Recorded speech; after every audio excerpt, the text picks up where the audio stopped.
This reading is from Matthew 17. After 6 days, Jesus took with him Peter, James, and John his brother, and brought them up into a high mountain by themselves. He was changed before them. His face shone like the sun, and his garments became as white as the light. Behold, Moses and Elijah appeared to them, talking with him.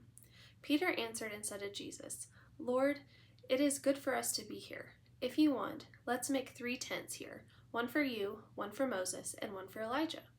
While he was still speaking, behold, a bright cloud overshadowed them.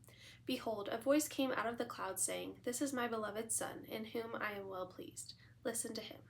When the disciples heard it, they fell on their faces and were very afraid. Jesus came and touched them and said, "Get up, and don't be afraid." Lifting up their eyes, they saw no one except Jesus alone. As they were coming down from the mountain, Jesus commanded them, saying, "Don't tell anyone what you saw until the Son of Man has risen from the dead." His disciples asked him, saying, "Then why do the scribes say that Elijah must come first?" Jesus answered them, "Elijah indeed comes first and will restore all things. But I tell you that Elijah has already come. And they didn't recognize him, but did to him whatever they wanted to. Even so, the Son of Man will also suffer by them." Then the disciples understood that he spoke to them of John the Baptizer. When they came to the multitude, a man came to him, kneeling down to him, and saying, "Lord, have mercy on my son, for he is epileptic and suffers grievously. For he often falls into the fire and often into the water. So I brought him to your disciples, and they could not cure him." Jesus answered, "Faithless and perverse generation, how long will I be with you? How long will I bear with you? Bring him here to me."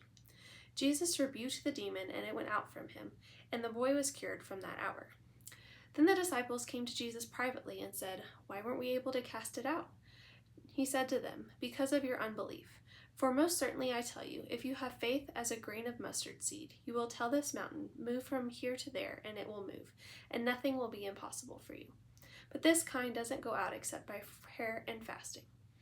While they were staying in Galilee, Jesus said to them, "The Son of Man is about to be delivered up into the hands of men, and they will kill him, and the 3rd day he will be raised up." They were exceedingly sorry.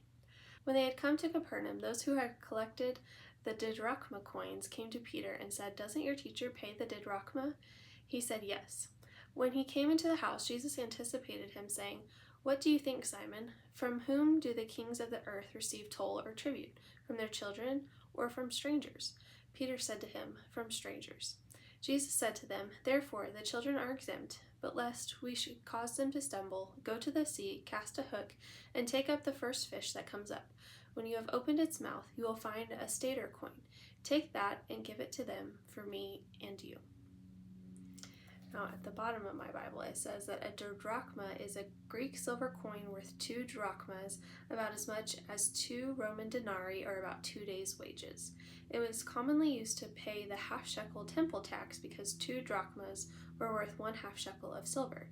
A shekel is about 10 grams, or about 0.35 ounces.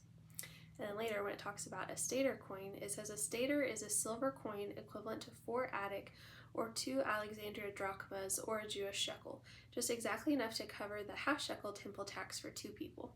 A shekel is about 10 grams, or about 0.35 ounces, usually in the form of a silver coin. Okay, so if you're wondering, there you go. And that was Matthew chapter 17.